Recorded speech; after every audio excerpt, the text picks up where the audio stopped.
So we have a theorem. If S is a metric space, comma A11, A12, etc., Amn are real continuous functions on S, and if for each P belongs to S, AP is the linear transformation from Rn into Rm, whose matrix has entries Aij P. Then the mapping which takes P to AP is a continuous mapping of S into L, Rn, Rm. ഈ തിയറമാണ് നമുക്ക് prove ചെയ്യേണ്ടത്. So in order to prove the theorem, we have to prove that the mapping, say if the mapping is F, then F is continuous from S into L, Rn, Rm. So by the definition of a continuous function, we have to prove that for every epsilon greater than 0, there exists delta greater than 0 such that modulus of AP minus AQ. So rather norm of AP minus AQ less than epsilon whenever modulus of P minus Q less than delta. So this is what we have to prove.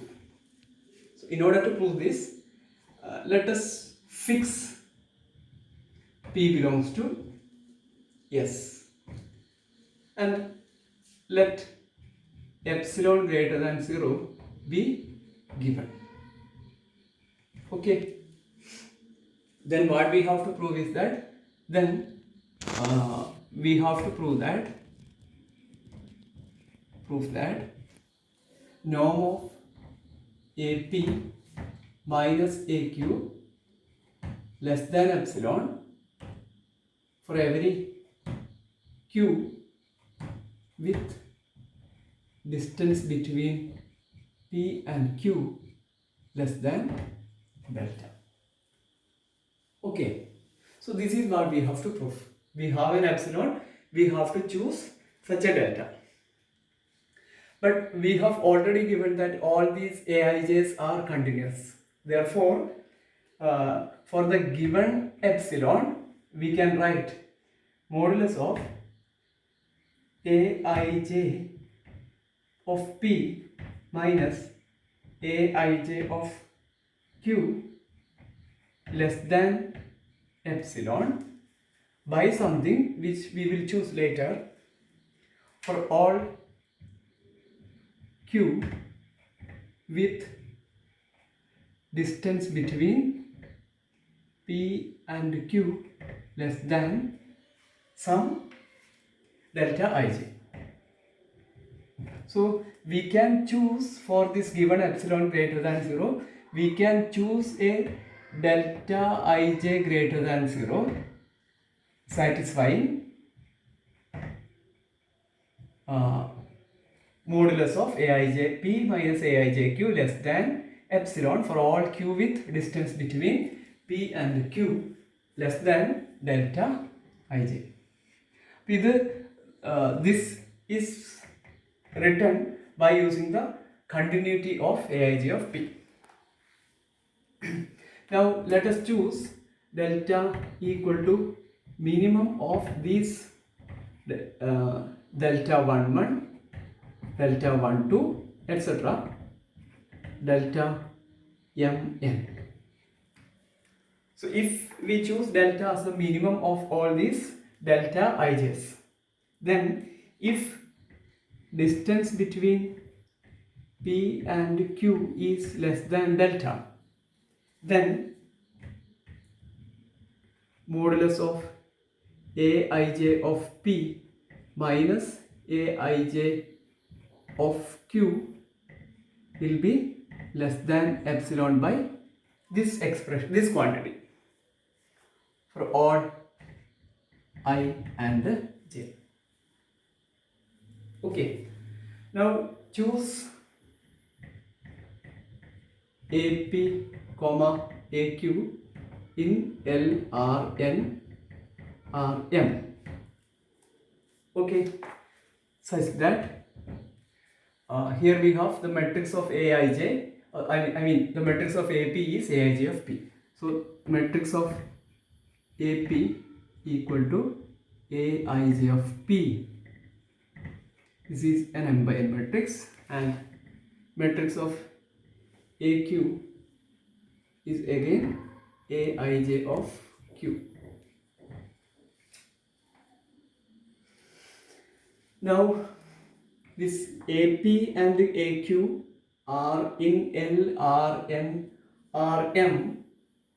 Therefore, this implies their difference AP minus AQ is again a linear transformation from Rn into Rm. Okay.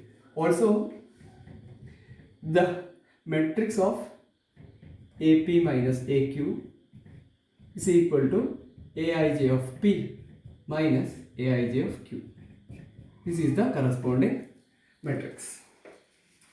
Therefore, norm of AP minus AQ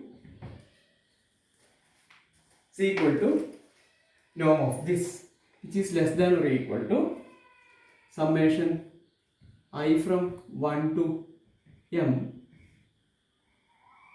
summation j from 1 to n, Aij of P minus Aij of Q whole square, the whole raised to 1 by 2. Okay, but here each of this modulus is less than epsilon by some expression. So this is less than or equal to, since it is strictly less than, this is less than summation I from 1 to m, summation j from 1 to n is epsilon by something square whole raised to 1 by 2. Okay, so this is equal to mn epsilon square by something the whole raised to 1 by 2. So you can see that if I choose this something as root of mn, then I will replace everywhere with root of mn, then this is equal to epsilon.